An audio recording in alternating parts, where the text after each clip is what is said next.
মাঝি বাইয়া যাও রে কোকুল। এই হলো মনিরামপুর দুপয়সার ফেরিঘাট। এই যে সামনে দেখছেন গঙ্গা, উত্তর দিক থেকে বয়ে আসছে মনিরামপুরের এই গঙ্গার পথ ধরেই শ্রী চৈতন্যদেব মানবতার বাণী নিয়ে গিয়েছে। গঙ্গার এই পথ ধরেই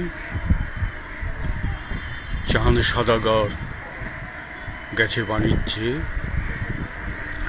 এই ঘাটের ওপারেই হুগলি জেলা শ্যাওড়াফুলি ঘাট। Thank you.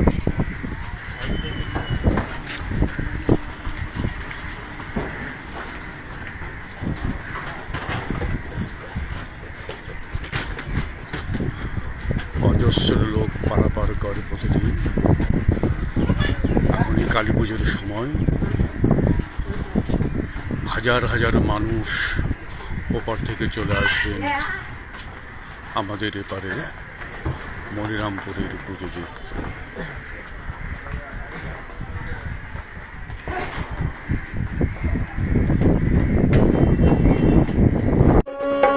মাঝি বাইয়া যাও রে কোকুলে দরিয়ার মাঝে আমার ভাঙা নাও মাঝি বাইয়া যাও। তার আগে আমি রাস্তার পূর্ব পারে দাঁড়িয়ে আছি। পাশেই হচ্ছে আমাদের খুব বিখ্যাত সিদ্ধেশ্বরী কালী মন্দির। একটু কালীমা দর্শন করিয়ে দিই আমি আপনাদের।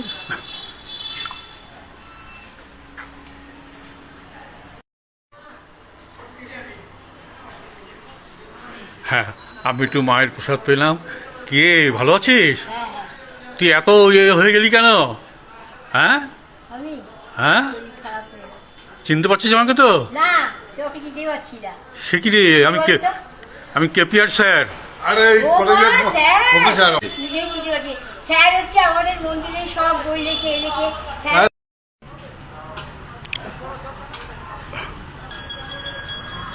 এবার আমি সেন্ট ব্যানার্জি রোড অতিক্রম করে আমি খেয়াঘাট হিসাবে আমরা এগিয়ে চলেছি। এই রাস্তা, এইটুকু পথ হয়তো 100 মিটার, এই পেরোতে গিয়ে একটা ইতিহাস এবং একটা বই লেখা হয়ে যায়। আমার বইয়ে সেগুলো উল্লেখ করেছি। এই যে আমরা এসে চলেছি, চলতে চলতে আমি দেখতে পাচ্ছি আমাদের পাশেই Mahadevananda Vidyayatan for girls, Bholagiri road, Monirampur. এই স্কুলে আমি বহুবার বক্তৃতা করতে এসেছি, বৃক্ষরোপণ অনুষ্ঠানেও আমি এসেছি। এখানেও দেখছি একটা বুথের একটা থেকে একটু ভিতরেই সামনেই এটা একটু এই যে শিব ঠাকুরটা, শিবলিঙ্গটা, এটার ব্যাপারে হঠাৎ এখানে কেন এটা? হ্যাঁ, বলতে পারবে না? না, কিন্তু বহু পুরনো, মানে অনেক দিন থেকে এটা আছে। মানে কে তৈরি করেছে না করেছে কিচ্ছু বলা যাবে না। আচ্ছা, বাহ, এটা বেশ মজার তো। 3টে ইয়ের মধ্যে দিয়ে একটা অভিনবত্ব আছে শিবলিঙ্গটা। স্বামী জ্যোতির্ময়ানন্দগিরি এই ভোলানন্দ আশ্রম প্রতিষ্ঠা করে। স্বামী জ্যোতির্ময়ানন্দগিরির অজস্র তার কীর্তিকলাপ এই মনিরামপুর জুড়ে রয়েছে, বাইরেও রয়েছে, বিদেশেও রয়েছে। তাকে বলা হয় বিশ্বকর্মা। অজস্র মানুষের কর্মসংস্থানের তিনি ব্যবস্থা করেছেন। আমরা দেখে নিই একটু এই স্বামী জ্যোতির্ময়ানন্দগিরি। তিনি কিন্তু ছিলেন আমাদের ভারতের সাধক, যেটা আমরা বইয়ে পাই, স্বামী মহাদেবানন্দের শিষ্য। এই দেখুন, আমি আস্তে আস্তে এই চত্বরে প্রবেশ করছি। এর ভিউটা একবার আমি পুরোটা আপনাদের দেখিয়ে দিই।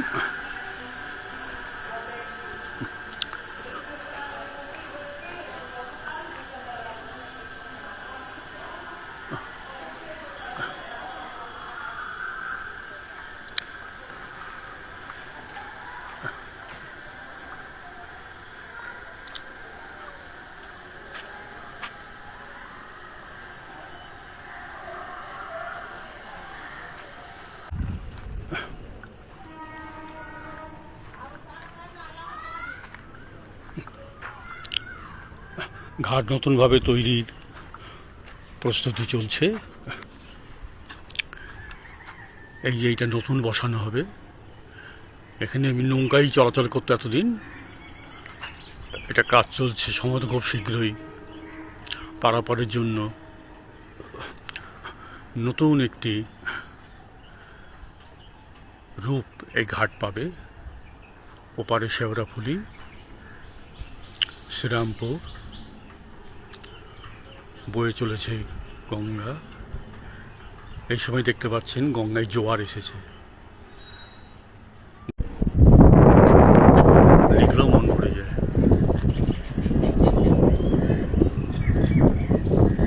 বিখ্যাত ছিল মনিরামপুরের ইট, ভারত বিখ্যাত বলা যায়।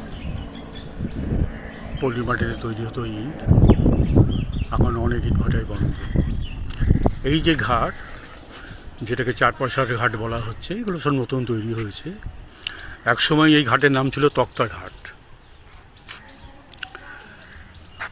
তার কারণ স্বামী জ্যোতির্ময়ানন্দ গিরি যখন প্রথম আসেন, এবারে কিছুই ছিল না, একটা ছিন্ন বস্ত্র, এখান থেকে একটা তক্তা সংগ্রহ করে তিনি তার সাধনায় বসেছিলেন। এলাকার লোকেরা এসে